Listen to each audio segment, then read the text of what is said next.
Good morning, students. As we all know, we are studying chapter number 1, Evolution of Computers.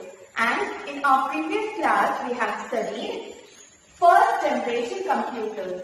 And today we are going to learn two topics. First is second generation computers and second one is third generation computers. Alright, so before starting with second and third generation computers, let us do revision of first generation computers. Okay, so let us revise generations of computers. First we will see what are first generation computers. So the time period for first generation computers was from 1940 to 1956. As you have already seen what are first generation computers. So this is an image of first generation computers which we used to find from 1940 to 1956. Okay. Now in first generation computers, vacuum tubes were used. Here you can see an image of vacuum tubes which were used in first generation computers. Okay. Next, here we can see magnetic drums. So this kind of magnetic drums were used for memory. Magnetic drums were used to store data or information in first generation computers. Okay. First generation computers were very large machines that used to cover entire room. Here you can see an image of first generation computer and you can see that this computer is so big that it used to cover entire room. Okay. So they were very expensive and it used to work slow. It used to give us result very slow and it used a great deal of electricity and generated a lot of heat, which means that since first generation computers were used to generate a lot of heat, so as I have already told in our previous class that air conditioners were used to cool down. Okay. And first generation computers used machine language for programming. So I have already told you what are machine language. So first generation computers used zeros and ones to do work. Okay. Next, here we can see that input was in the form of punched cards or paper tape. Here you can see an image of paper tape. So in first generation computers, punched cards or paper tapes were input and output was in the form of printouts. Okay. Now let us see some of the examples of first generation computers. So first example of first generation computers is Mark I. This is an example of first generation computers. Next, ENIAC. So what is the full form of ENIAC? You can see here electronic, numerical, integrator and calculator. This is also an example of first generation computers, ENIAC. Next, EDVAC, electronic, discrete, variable, automatic computer, EDVAC. Next example is UNIVAC, whose full form is Universal Automatic Computer, UNIVAC. And EDSAC, electronic, delay, storage, automatic calculator. This is also an example of first generation computers. Now we will see what are the limitations of first generation computers. So the first point is vacuum tubes were used in first generation computers and it used to generate a lot of heat. So in order to cool down, air conditioners were used. Okay. And second limitation of first generation computers is that these computers were very large. They were very expensive also. They were very large and they were very slow. So these are the two limitations of first generation computers. And due to these limitations, first generation computers were replaced by an advanced computers which were the second generation computers. Okay, children?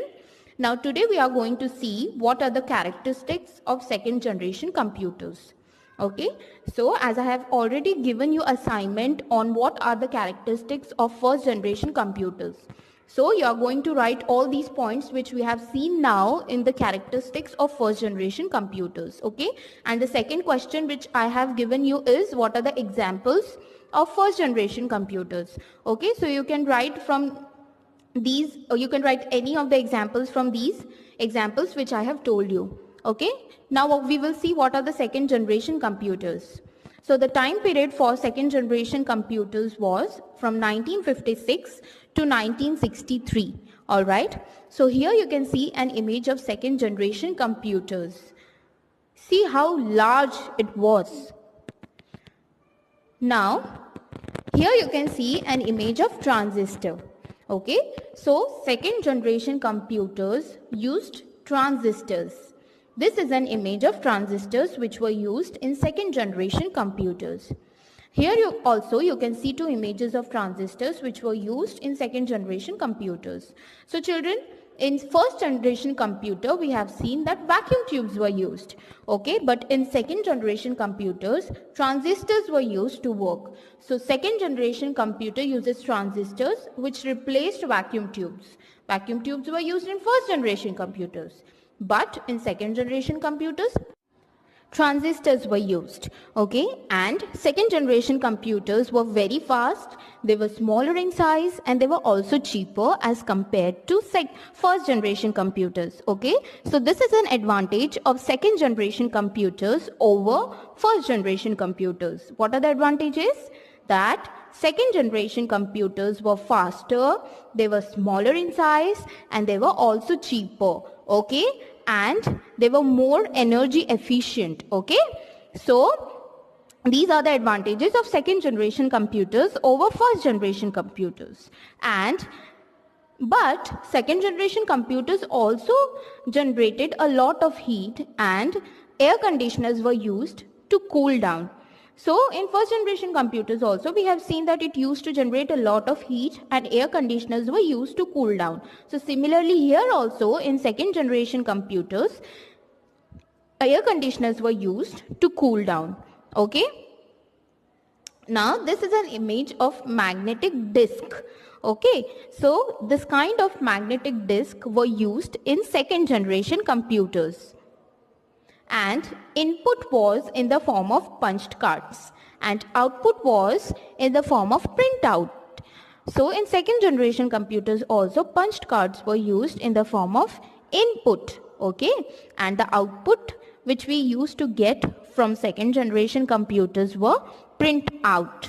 Okay, now here you can see an image which is of assembly language. Okay, so in second generation computers, assembly languages were used for programming.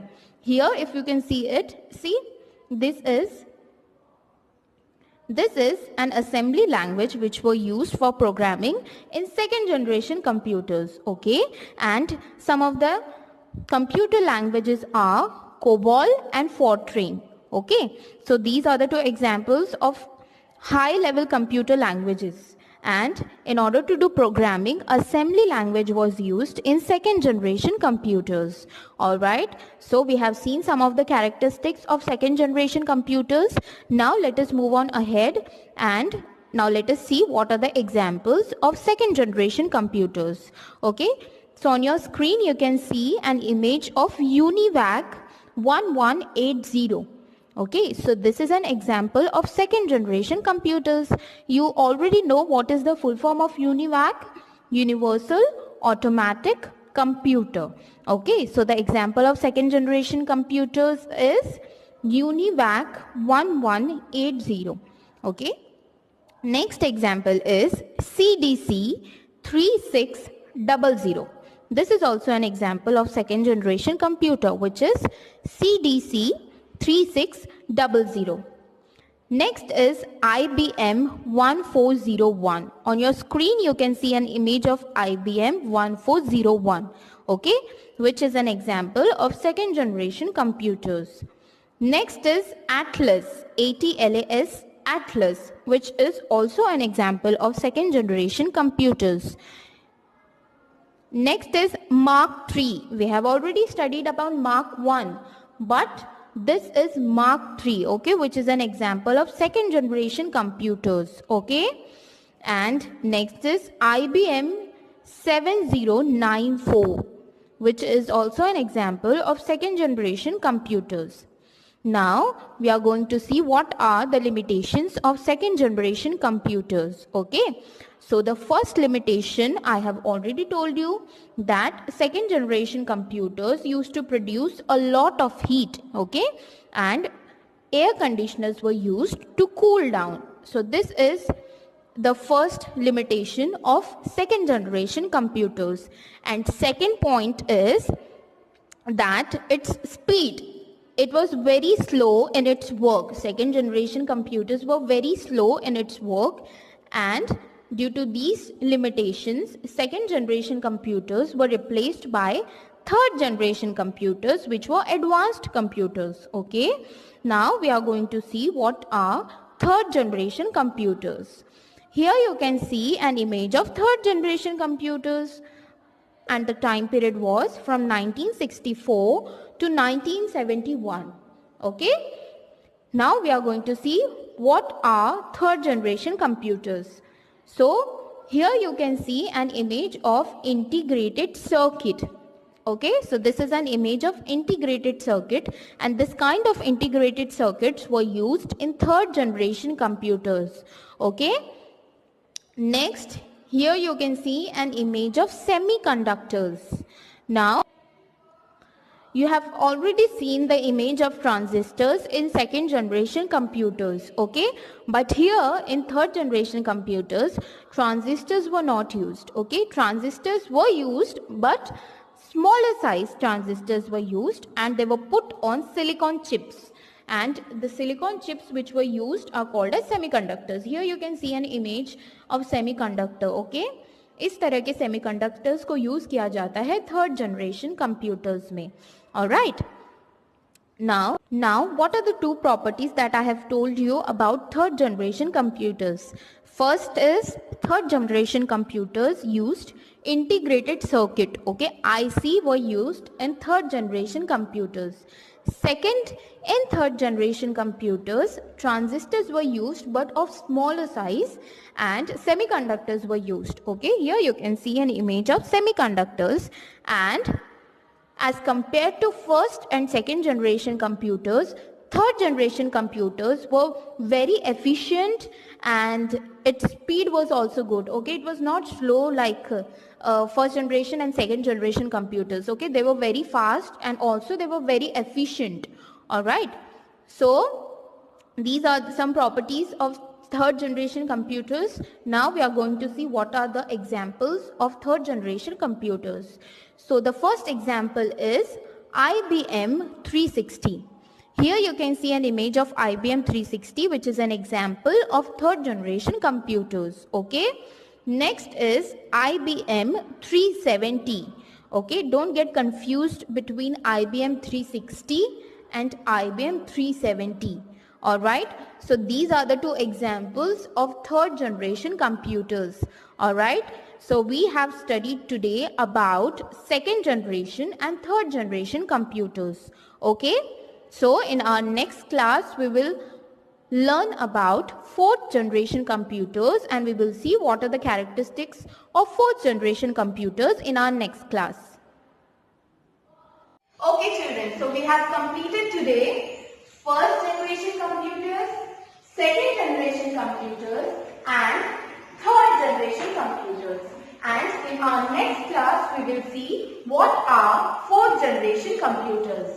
Okay, so till then take care of yourself, eat healthy food, and I will meet you again in the next class. Bye bye and thank you.